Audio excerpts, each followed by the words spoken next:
જય સ્વામિનારાયણ વિદ્યાર્થી મિત્રો, હું સુજલ બાગોવેલ શ્રી સ્વામિનારાયણ વિદ્યાસાગર ઓનલાઈન લેક્ચરમાં આપ સૌનું હાર્દિક સ્વાગત કરું છું. કેમ છો બધા? મજામાં ને?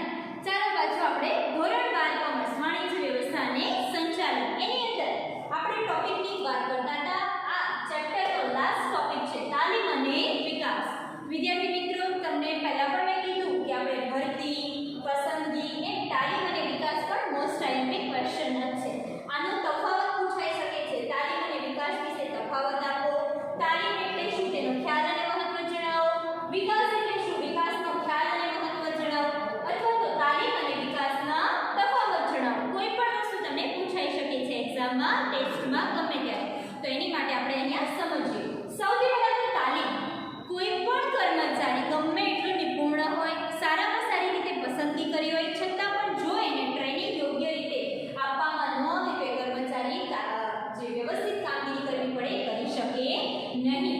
અને ત્યારબાદ જો તાલીમ પામેલો કર્મચારી હશે તો એના કામમાં પરફેક્શન આવશે, વધુ સારી રીતે કામગીરી કરી શકશે, તો તમારા જ એકમને સારામાં સારી પ્રતિષ્ઠા સુધી પહોંચાડી શકે છે. બરાબર કે નહીં? એટલે તાલીમ મસ્ટ બી નેસેસરી, ખૂબ જ જરૂરી છે. કોઈ પોતાની જાતને પરફેક્શન નથી માનતા.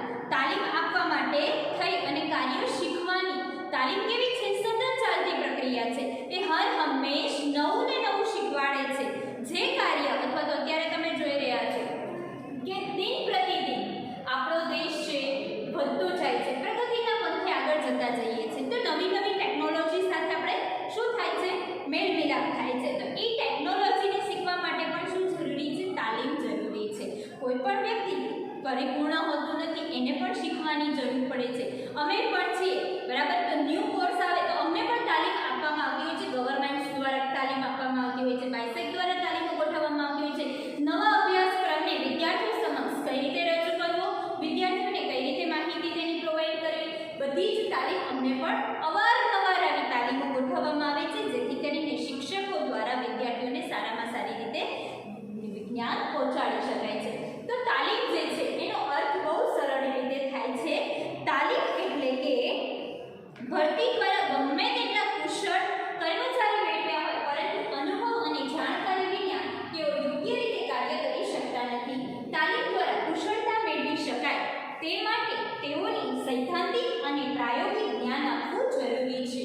બરાબર ને? સૈદ્ધાંતિક અને પ્રાયોગિક જ્ઞાન ખૂબ જ જરૂરી છે, જેના દ્વારા તે સંપૂર્ણ રીતે કામગીરી સારી રીતે કરી શકે.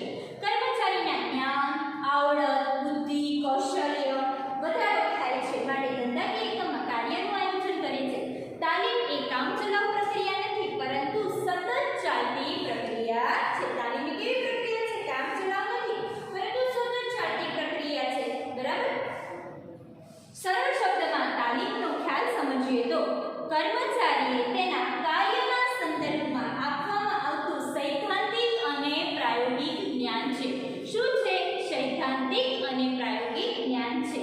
એક વિચારના મતે એકમના કાર્યને ધ્યાન રાખીને જ્ઞાન, કૌશલ્ય, વલણ, વર્તન, ટેકનિકલ સમજણમાં વધારો કરવો, કર્મચારીને અદ્યતન માહિતી અને જ્ઞાન આપવાની પદ્ધતિ એટલે કે તાલીમ. તાલીમ એ કોઈ પણ ખાસ ધંધાકીય કાર્યમાં કુશળતા મેળવવાના હેતુથી આપવામાં આવતું જ્ઞાન અને શિક્ષણ છે. એટલે તાલીમ એ ખૂબ જ જરૂરી છે. વિદ્યાર્થી મિત્રો, તમે પણ અત્યારે આ વિડીયો જોઈ રહ્યા છો, બરાબર? તો એ વિડીયોમાં શું જોવો છો કે વિડીયો જોઈ સમજી અને પછી પ્રશ્ન લખવા, સમજવા પ્રયત્ન કરી રહ્યા છો. તમારી પાસે પાઠ્યપુસ્તક તો છે, વાંચીને તમે કરી શકો છો નહીં, પણ એના દ્વારા અમે ઊંડાણમાં થોડું ઘણું તમને સમજાવીએ તો તમે વધુ સમજણ મેળવી શકો છો. આ રીતે તાલીમ જે છે એ ખૂબ જ જરૂરી છે. તેના મહત્વ જોઈએ કે આધુનિક જાણકારી.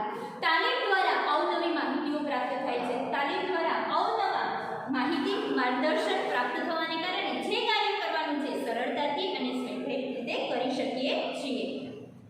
આધુનિક જગતમાં નવા સંશોધન અને ટેકનોલોજીના જ્ઞાનની ક્ષિતિજને વિસ્તૃત કરી છે. તેની સાથે કદમ મિલાવવા માટે દરેક કર્મચારી તાલીમ આપવી જરૂરી છે. બરાબર? એટલે દરેક કર્મચારીને જો તાલીમ યોગ્ય રીતે આપવામાં આવે તો એ સરસ રીતે એના એકમમાં કામગીરી કરી શકે, નફામાં પણ વૃદ્ધિ મેળવી શકે છે. સલામતી. તાલીમ એ કેવી વસ્તુ છે? સલામતી માટે પણ આપી શકાય છે. ઘણી બધી જગ્યાએ મશીનરી સાથે કામગીરી કરવાની હોય છે. ઘણા બધા એકમમાં મોટા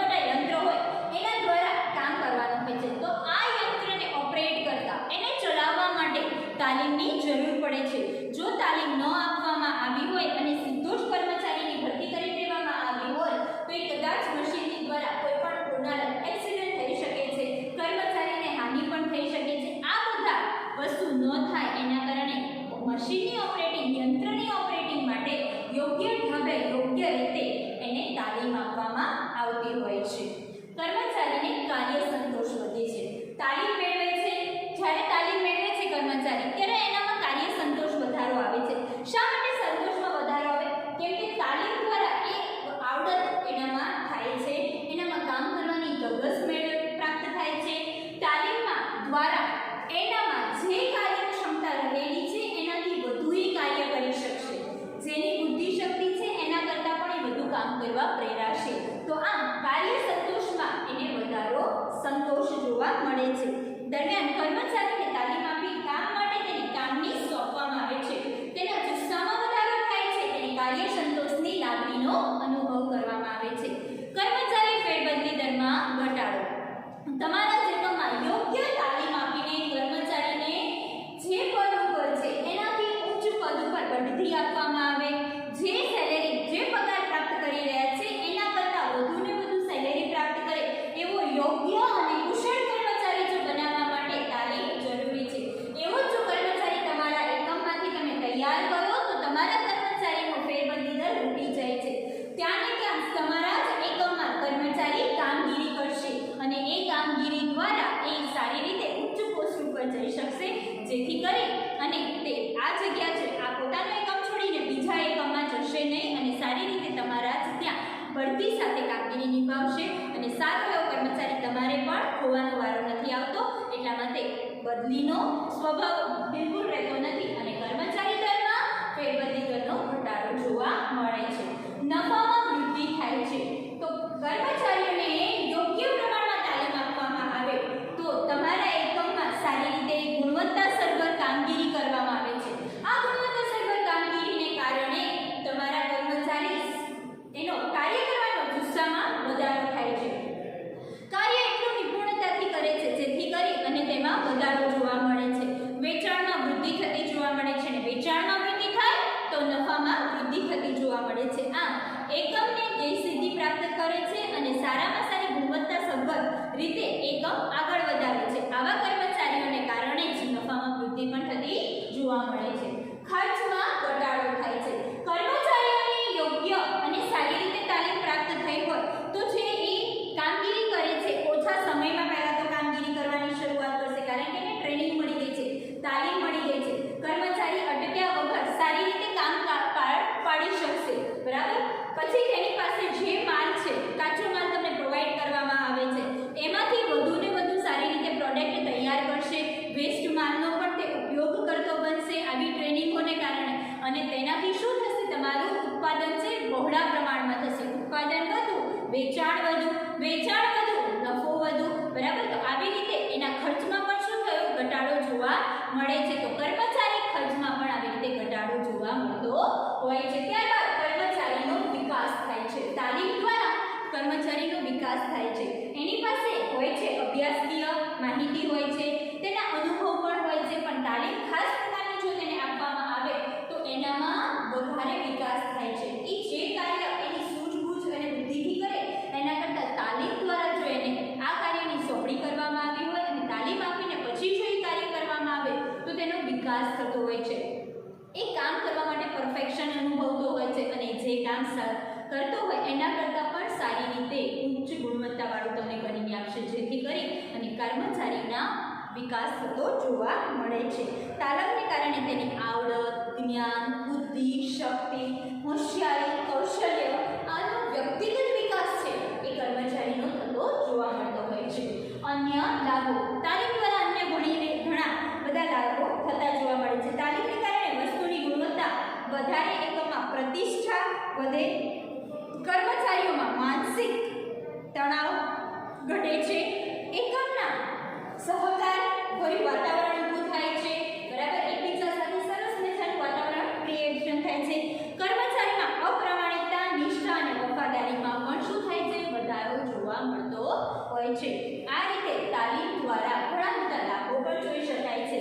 આમ મહત્વમાં આધુનિક જાણકારી, સલામતી, કાર્ય સંતોષ, કર્મચારી ફેરબદલી દરમાં ઘટાડો, નફામાં વૃદ્ધિ, ખર્ચમાં ઘટાડો, કર્મચારીનો વિકાસ અને અન્ય લાભ દ્વારા આપણે જોઈ શકીએ છીએ. હવે પછી આપણે છે વિકાસ. વિકાસ એટલે શું વિદ્યાર્થી મિત્રો? એની ચર્ચા અને વિચારણા કરીએ તો જોઈએ ખ્યાલ પહેલા. બરાબર. વિકાસ કર્મચારીમાં તાલીમ આપવા જરૂરી છે, બરાબર ને? મોટા એકમોમાં તાલીમ માટે અલગ વિભાગો અને યોગ્ય તાલીમ અધિકારી રાખવામાં આવે છે. નવા કામદારોને તાલીમ આપવામાં આવે છે, જેમાં કાચા માલનો બગાડ થાય તાલીમાર્થીને સ્ટાઇફન્ડ આપવું પડતું હોય છે, એટલે કે થોડું ઘણું પૈસા પણ આપવામાં આવે છે. તાલીમનું કાર્ય ખર્ચાળ છે, પરંતુ તેના કારણે એકમને મળતા ફાયદા ખર્ચની સરખામણીમાં વધુ હોય છે. માટે એમ કહેવામાં આવે છે કે તાલીમ ખર્ચાળ છે, પરંતુ તેની ગેરહાજરી વધુ ખર્ચાળ છે. આ એક કારણ 2 ગુણમાં બોર્ડની પરીક્ષામાં પૂછાયેલું ઘણી બધી વાર છે.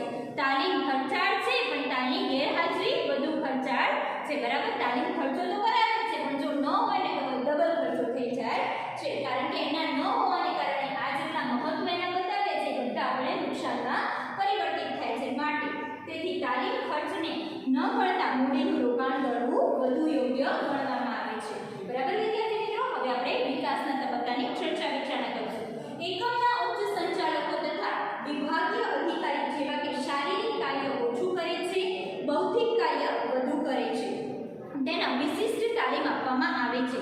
તાલીમનો હેતુ તેમની માનસિક ક્ષમતા તથા નીતિ વિષયક નિર્ણય લેવાનો ક્ષમતા વધારે હોય છે. તાલીમ દ્વારા તેમાં વિકાસનો ગુણ થાય છે, બરાબર? અને તેમાં નિર્ણય શક્તિ જે લેવાની હોય છે તે વધારે સારી બની જતી હોય છે. ટેકનિકલ અને વ્યૂહરચનાઓના ઘડતર વગેરે બાબતમાં નિષ્ણાત બને તે માટે તેઓને તાલીમ આપવામાં આવે છે. આ તાલીમ વર્તમાન સમયમાં અધિકારી વિકાસ તરીકે ઓળખવામાં આવે છે. તાલીમને વર્તમાન સમયના અધિકારી તરીકે ઓળખવામાં આવે છે. ઔદ્યોગિક જગતના અનેક પરિવર્તનો આવી રહ્યા છે, ત્યારે ઉચ્ચ અધિકારીને જરૂરી કૌશલ્ય વિકસે તે માટે અનેક અધિકારી વિકાસલક્ષી કાર્યનું આયોજનો કરતા આપણને જોવા મળે છે. આમ વિકાસ, કર્મચારીમાં વિકાસ કઈ રીતે થાય, કર્મચારી કઈ રીતે આગળ વધે, કર્મચારી જ્યાં છે ત્યાંથી કઈ રીતે ઉચ્ચ હોદ્દા પ્રાપ્ત કરે, તેનો આંતરિક વિકાસ થાય, તેનો બાહ્ય વિકાસ થાય, તેવી રીતની એકમો પ્રયત્ન કરતા રહેતા હોય છે. વિકાસ એટલે કે ઉચ્ચ સંચાલકો અને વિભાગીય અધિકારીઓને આપવામાં આવતું સૈદ્ધાંતિક અને પ્રાયોગિક જ્ઞાન છે, બરાબર? તાલીમ કેવું હતું કે કામદારોને એ લોકોને આપણો વિકાસ કેવું છે કે ઉચ્ચ અધિકારીઓ છે, ઉચ્ચ સંચાલકો છે, જે આપણે જોતા હોય ને 3 સપાટીનો પાયો, ઉચ્ચ સપાટી, તળ સપાટી, નિમ્ન સપાટી, એમાં ઉચ્ચ સપાટીમાં જેના અધિકારીઓ જે કામ કરે છે, જેના હેન્ડલમાં સંચાલન છે, જેના હાથની અંદર બધા પાવર રહેલા છે, એવા વ્યક્તિઓનો વિકાસ કરવામાં આવે છે. તેને સૈદ્ધાંતિક અને પ્રાયોગિક જ્ઞાન પૂરું પાડવામાં આવે છે, તેને વિકાસ કહેવામાં આવે છે. વિકાસ એ કાર્યક્રમ છે જેના દ્વારા નક્કી લક્ષ્યાંક સિદ્ધ કરવા માટે અધિકારીઓની શક્તિમાં વધારો થતો જોવા મળે છે. અધિકારીઓ છે તેની કાર્ય કરવાની ક્ષમતા, તેની શક્તિ, તેની આવડત, તેના જુસ્સામાં વધારો થતો જોવા મળે છે. તેનામાં કેટલાક મહત્વ અહીં આપેલા છે. સૌથી પહેલા તો જોઈએ ટેકનિકલ જ્ઞાનમાં વધારો થતો જોવા મળે છે. એકમના અધિકારીઓ પાસે બદલાતી જતી ધંધાકીય પરિસ્થિતિમાં ટેકનિકલ જ્ઞાન હોવું જરૂરી છે. તેઓની કામગીરી ટેકનિકલ કાર્ય સાથે સંકળાયેલી હોય છે, તેથી વિકાસના કાર્યક્રમોના સાધનો, પદ્ધતિઓ અને ટેકનિકલ જ્ઞાનનો કઈ રીતે ઉપયોગ કરવો તે અંગે માર્ગદર્શન પૂરું પાડવામાં આવે છે, જે એકમને તેઓનો હકારાત્મક નિર્ણય લેવામાં મદદરૂપ થાય છે. કોને? હકારાત્મક નિર્ણયો લેવામાં મદદરૂપ કરે છે. નવા સંશોધનો અને ખ્યાલોની સુસજ્જતા રાખવા, નવા સંશોધનો કરવા. ટેકનિકલોનું ઉચ્ચ અધિકારીઓનું કામ શું છે કે નવી પદ્ધતિઓ વિકસાવી, નવી સૂઝબૂઝ દ્વારા કર્મચારીઓને ટ્રેન કરવા, નવી આવડતો દ્વારા ધંધાને કઈ રીતે આગળ કરવો, કઈ રીતે તેને આગળ નફામાં વૃદ્ધિ કરવી, તે બધું કામ ઉચ્ચ અધિકારીઓનું હોય છે. અધિકારીએ નવા સંશોધનો, ઉદ્ભવી રાખેલા ખ્યાલો અને વિચારોની જાણકારી આપવી, વહીવટી કક્ષા, વૈચારિક શક્તિ અને કાર્ય અંગે ગુણવત્તા વધારો કરી શકાય છે. એકમનો વિકાસ થાય છે. આના દ્વારા શું થાય કે સંશોધકો છે, ઉચ્ચ અધિકારીઓ છે, તેને વિકાસ કરવામાં આવે, તેને સૈદ્ધાંતિક અને પ્રાયોગિક જો જ્ઞાન આપવામાં આવે તો જે એકમ છે એનો શું થાય છે, ઓટોમેટિક વિકાસ થતો જોવા મળે છે. વર્તમાનમાં ચાલુ ધંધાકીય એકમને નવા પરિવર્તનો અને વ્યૂહરચનાઓ દ્વારા રાષ્ટ્રીય અને આંતરરાષ્ટ્રીય કક્ષાએ લઈ જવા વિકાસ કાર્યક્રમોનું આયોજન જરૂરી બની જાય છે. સાધનોનો, બરાબર, એટલે એકમમાં રાષ્ટ્રીય અને આંતરરાષ્ટ્રીય કાર્યક્રમોમાં વિકાસનું કાર્ય સરળ રીતે થઈ શકે છે. સાધનોનો મહત્તમ ઉપયોગ થાય છે. વિકાસ કાર્યક્રમ દ્વારા એકમના ઉપલબ્ધ તમામ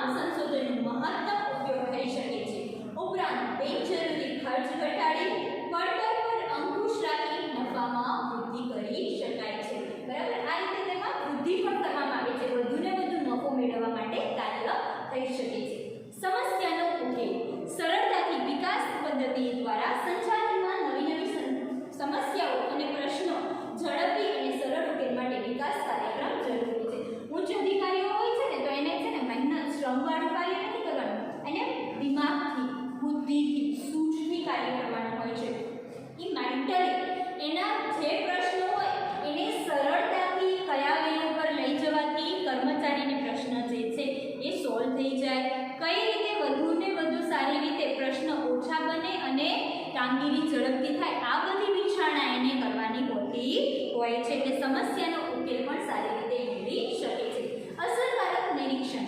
ટેકનિકલ જ્ઞાન અને વૈચારિક શક્તિઓના ધરાવતા અધિકારીઓ જ એકમની પ્રવૃત્તિ પર અસરકારક નિરીક્ષણ રાખી શકે છે. વિકાસના કાર્યક્રમો દ્વારા લાભ મેળવી શકાય છે. અસરકારક નિરીક્ષણ એટલે કે જે ઉચ્ચ અધિકારીઓનું કામ હોય છે નિરીક્ષણ કરવાનું. આ રીતે જો કાર્ય કરે, વિકાસ જો એને થવા એનો વિકાસ થાય તો એ અસરકારક નિરીક્ષણ કરી શકે છે. કયો કર્મચારી કેવી રીતે કાર્ય કરે છે એ જોવાની એની સમજણ શક્તિ વધે છે. બરાબર. ઘણી જગ્યાએ કેવું થાય છે કે અમુક લોકો હોય છે એ દેખાડો કરવા પણ કામ કરતા હોય છે અને અમુક લોકો છે એ કામ કરવા માટે પણ કામ કરતા હોય છે. તો ઉચ્ચ અધિકારીને એટલી સમજ શક્તિ તો હોવી જરૂરી છે કે કયો કર્મચારી કેવી રીતના કામગીરી કરે છે, આવી બધી તેના વિકાસ થાય છે અને જે કર્મચારીઓ છે એ સારી રીતે કામ કરતા હોય તો એને માહિતી શું આપવામાં આવે છે, તેને પ્રોત્સાહિત કરવામાં આવે છે કે વધુને વધુ કામ કરે. એકમ હોય ને તો એકમમાં ઘણા બધા કર્મચારીઓ તમને જોવા મળવાના છે ને. એમાં ઘણા બધા કેવા કર્મચારી હશે? ઉપરી અધિકારી આવે ને ત્યારે જ કામગીરી થાય, એના આંખ નીચે જ કામગીરી કરતા હોય એવા કર્મચારી એકમમાં હોય. અમુક કર્મચારી કેવા છે કે જે સતત ને નિરંતર તેની પ્રક્રિયા શરૂ જ રહેતી હોય, કોઈ જોવે અથવા ન જોવે છતાં પણ કામગીરી કરતા હોય. તો આવા કર્મચારી ઉચ્ચ અધિકારીએ શોધી અને તેને પ્રોત્સાહિત કરવા અને વધુને વધુ કામગીરી કરવા માટે એને સરસ મજાની તાલીમ ટ્રેનિંગ આપવી પણ જરૂરી છે. આવી રીતે ઉચ્ચ અધિકારીનો વિકાસ કરવો જોઈએ જેથી કરી તફાવત જાળવી શકે અને સારા કર્મચારીઓ છે તેની શોધખોળ કરી શકે અને એવા કર્મચારીઓના તે વખાણ કરી અને કામ કરવા માટે પ્રેરણા આપે જેથી કરીને એકમમાં વધારો થાય, એકમમાં વૃદ્ધિ થાય અને એકમને નફો થાય, એકમને લાભ મળે છે. બરાબર ને? તો આવી જ રીતે આપણો જે છે એકમનો વિકાસ થાય છે. સાધનોનો મહત્તમ ઉપયોગ કરવામાં આવે છે. પછી છે તણાવમાં ઘટાડો. તાલીમ દ્વારા છે ને વિકાસ, બરાબર, વિકાસ દ્વારા ઉચ્ચ અધિકારીના તણાવમાં ઘટાડો જોવા મળે છે. ઉચ્ચ અધિકારીઓને કાર્ય શું કરવાનું હોય છે? એ લોકોને નથી મશીન ઓપરેટ કરવાના હોતા કે નથી ખૂબ મજૂરીવાળું કામ, પણ એ લોકો મેન્ટલી ડિપ્રેસ હોય છે કારણ કે એ લોકોને સતત ચર્ચા, વિચારણા, નિર્ણયો લેવાના હોતા હોય છે. કેવી રીતે કામગીરી કરવી, આવા ઘણા બધા મોટા મોટા પ્રશ્ન એના ઉપર બર્ડન હોય છે. તો એવા કર્મચારીઓ જે હોય છે, એવા અધિકારીઓ હોય છે, સતત એની કામગીરી તણાવમુક્ત હોય છે, તણાવમાં જ રહેલા હોય છે, વિચાર કરતા હોય છે, ટેકનિકલી જ્ઞાન મેળવતા હોય છે, વિચારણા કરતા હોય છે. તો આવાને કારણે શું થાય છે કે આવો વિકાસની જોઈને માહિતી આપવામાં આવે, બરાબર, તો એના દ્વારા ઉચ્ચ અધિકારીઓના તણાવમાં ઘટાડો જોવા મળે છે અને સારી રીતે પોતાના કર્મચારી સાથેને ઘુલમિલી અને વાર્તાલાપ કરી શકે છે અને તે આ તણાવ મુક્ત રહી પણ શકે છે. સંચાલકો માટે અધિકારોનો પડકાર અને સમસ્યાઓ વારંવાર સામનો કરવો પડતો હોય છે. એ તો છે જ તે, સંચાલનગીરી કરતા હોય તો એવા વ્યક્તિને શું કરવું પડે છે? અવનવા પ્રશ્ન સતત અને સતત ઊભા રહેતા હોય છે કારણ કે એકમ મોટા પ્રમાણમાં હોય છે ત્યારે જ ઉચ્ચ અધિકારીઓ હોય છે. મોટું જેટલું એકમ એટલા ઉચ્ચ અધિકારીઓ પણ જોવા મળતા હોય છે. આવા એકમમાં જ્યારે કાર્ય કરવાનું હોતું હોય છે ત્યારે સંચાલકને ઘણી બધી તકલીફોનો સામનો કરવો પડતો હોય છે. ઘણા બધા થોડી વાર આપણે છે મજદૂર વર્ગ હોય અથવા તો કર્મચારી હોય તો એનું કામગીરી કામ કરી અને છૂટા, જ્યારે સંચાલકશ્રીઓને શું કામગીરી હોય એ કામ કર્યા બાદ પણ સતત તણાવ મુક્ત અનુભવતા હોય છે. સતત તેના મનમાં વિચારણા ચાલતી હોય છે, તમારા કર્મચારીને આ પ્રશ્ન છે એનું સોલ્યુશન મારે કઈ રીતે આપવું, આપણી જગ્યાએ આ પ્રોબ્લેમ થાય છે તો એને કઈ રીતે મારે સોલ્વ કરવો, આવા તણાવભર્યું વાતાવરણ જ સમગ્ર ઘેરાયેલો રહેતો હોય છે. તો જો એને વિકાસની પ્રક્રિયા એને સૈદ્ધાંતિક અને પ્રાયોગિકથી પ્રેરવામાં આવે તો ઉચ્ચ અધિકારી આના દ્વારા મુક્ત થઈ શકે છે, તણાવ ફ્રી બની શકતા હોય છે. તેને મૂંઝવણ જે અનુભવાતી હોય છે થોડા ફ્રી થઈ અને કામગીરી પર ધ્યાન આપી શકતા હોય છે અને સરળતાથી સમસ્યાનો તો નિકાલ લાવવા પ્રયત્ન કરતા રહેતા હોય છે. વિકાસના કાર્યક્રમો ભવિષ્યમાં અવારનવાર પડકારો અને પરિવર્તનો ધંધાનો સમાવેશ કરવા માટે અધિકારીને તૈયાર કરવા અને વિકાસના કાર્યક્રમોની જરૂર પડતી હોય છે. આમ વિદ્યાર્થી મિત્રો, તાલીમ અને વિકાસ એ ખૂબ જ જરૂરી છે. તાલીમ દ્વારા કર્મચારીઓ ટ્રેનિંગ થાય છે, વિકાસ દ્વારા ઉચ્ચ અધિકારીઓ છે તણાવ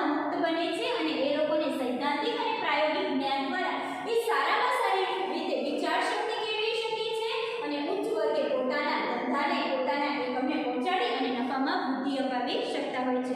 તો આ રીતે તાલીમ અને વિકાસ જરૂરી છે. તો આનો એક તફાવત તમને પાઠ્યપુસ્તકમાં આપેલો છે, તે હવે તમારા પાઠ્યપુસ્તકમાંથી હું તમને સમજાવું.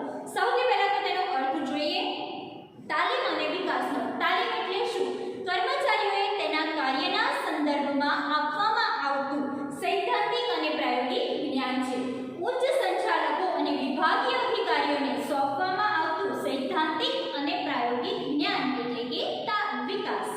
ઉદ્દેશ કર્મચારીની કુશળતા અને કાર્યક્ષમતામાં વધારો કરવાનો તેનો સૌથી મુખ્ય ઉદ્દેશ છે. સંચાલકો અને અધિકારીઓના આંતરિક શક્તિઓ વિકસાવવી, આવકારના પડકારોનો સામનો કરી શકે તે માટે સર્વાંગીક અને સંચાલકના વ્યક્તિત્વનો વિકાસ કરવાનું કાર્ય કોણ કરે છે? વિકાસ કરે છે. કેન્દ્ર સ્થાન. તાલીમ કાર્ય કેન્દ્ર સ્થાને હોય છે, જ્યારે વિકાસમાં ભાવિ કારકિર્દી અને સંભવિત પડકારોના કેન્દ્ર સ્થાન હોય છે. સમય અને ખર્ચ. તાલીમનો સમયગાળો ટૂંકો અને ખર્ચાળ હોય છે. વિકાસનો સમયગાળો લાંબો અને પ્રમાણમાં વધુ ખર્ચાળ હોય છે. કોણ આપે છે? નિરીક્ષકો, અનુભવીઓ, કર્મચારી અથવા નિષ્ણાતો દ્વારા તાલીમ આપવામાં આવે છે. પછી આમાં વિકાસ કોણ કરે છે? મોટા ભાગે જુદા જુદા ક્ષેત્રના નિષ્ણાતોની અને શૈક્ષણિક સંસ્થાની મદદ દ્વારા જ વિકાસ કરવામાં આવતો હોય છે. કોને અપાય છે? તળ સપાટીના કર્મચારીઓને તાલીમ આપવામાં આવે છે. ઉચ્ચ સપાટીના સંચાલકો અને અધિકારીઓને કામ કરતા સંચાલકો અને અધિકારીઓ માટે વિકાસના કાર્યક્રમોની યોજના કરવામાં આવે છે. આમ તમારે તાલીમ અને વિકાસનો તફાવત તમને અહીંયા સ્પષ્ટ છે. જે રીતે આપણે તાલીમ જોઈ એ જ રીતે વિકાસ પણ. ખાસ શું યાદ રાખવાનું? તાલીમનો અર્થ આ કામદારો માટે છે, આ ઉચ્ચ અધિકારીઓ માટે છે. બરાબર? ત્યારબાદ આ કર્મચારીઓને કામ વધુ સારી રીતે કરી શકે તેની માટે છે, અને ઉચ્ચ અધિકારી સારી રીતે નિર્ણય લઈ શકે તેની માટે તેને વિકાસ કરવામાં આવતો હોય છે.